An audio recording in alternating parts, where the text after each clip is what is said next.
आप सभी को बहुत बहुत नमस्कार है। आज हम जिस श्लोक पर पुनर्विचार करने वाले हैं वो बड़ा ही लोकप्रिय और प्रसिद्ध श्लोक है। कर्पूर गौरम करुणावतारम संसार सारम भुजगेंद्रहारम सदा वसंतम हृदयारविंदे भवम भवानी सहितम नमामि। कर्पूर गौरम का अर्थ होता है साधारण कर्पूर के समान गौरवर्ण वाले।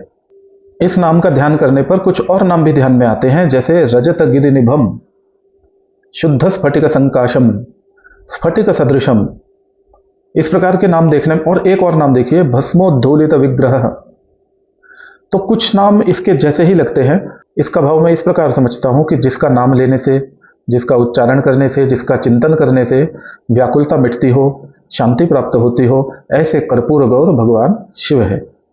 करुणावतारम, तुलसीदास जी ने रुद्राष्टकम में जो प्रभो पाहि आपन नमामि शंभो ऐसा कहा है, उसका अर्थ भी कुछ इससे मिलता जुलता ही लगता है। अपने भक्तों की सदैव रक्षा करने वाले, थोड़ी सी स्तुति से प्रसन्न हो जाने वाले, करुणा बरसाने वाले भगवान शिव हैं। और तो और रावण और अंधकासुर जैसे प्रसंग तो सभी को पता है, कैसे भगवान ने इन्हें न केवल क्षमा किया परंतु वरदान भी दिए। संसार सारम, वो जो परमात्मा है वही शिव है। इस नाम से उसके अतिरिक्त अन्य किसे स्मरण किया जाए? इस संसार में ऐसा क्या है जो संग्रह करने योग्य है, जो सदा रहता है, जिसका कोई सार है? समय रोके नहीं रुकता और समय के साथ साथ आयु पूर्ण हो जाती है। श्मशान घाट या रुग्णालय में गए तो फिर थोड़ी देर को समझ में आता भी है, परंतु फिर एक बार वापस आए तो फिर सांसारिकता में लिप्त हो जाते हैं। थोड़ा सा ध्यान दें तो स्वयं को भी और अपने आसपास के लोगों को भी मुंह में फंसा देख सकते हैं। इस सब के बाद ऐसा लगता है कि संसार में यदि कुछ लाभदायक है तो वो उस ईश्वर का चिंतन है, उस ईश्वर का नाम लेना है, उसकी सन्निधि में समय को व्यतीत करना है, उस तत्व के प्रति हमारा भाव है। संसार में यदि कोई सार है तो वह केवल परमात्मा है, वह सभी में है। क्यों है, इस संसार को क्यों चला रहा है, कैसे चला रहा है, यह सब तो वही जाने।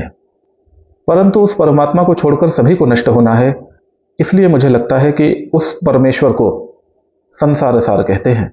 भुजगेंद्रहार, नागराज वासुकी जिनके कंठहार बनकर शोभा पाते हैं वह भगवान शिव भुजगेंद्रहार कहलाते हैं। कितनी सुंदर बात है कि विष शिव के कंठ में है और नागराज वासुकी शिव के कंठहार हैं। सदा वसंतम का भाव हुआ जो सदा रहते हैं उनको। कहाँ रहते हैं? हृदय अरविंद में। हमारे हृदय में तो बहुत कुछ है, परंतु क्या वह सब शुद्ध है? अधिकांश तो कीचड़ ही है। परंतु एक स्थान है जो इस सारी कीचड़ से अछूता है, जो इस सारी अपवित्रता से परे है। उस स्थान में परमात्मा निवास करता है।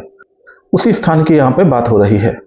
सदा वसंतम हृदय अरविंदे भवम भवानी सहितम नमामि। उत्पत्तिकर्ता को हम भव कहते हैं, जगदंबिका को हम भवानी कहते हैं। दोनों को ही हम नमस्कार करते हैं। भव को हम भवानी सहित नमस्कार करते हैं।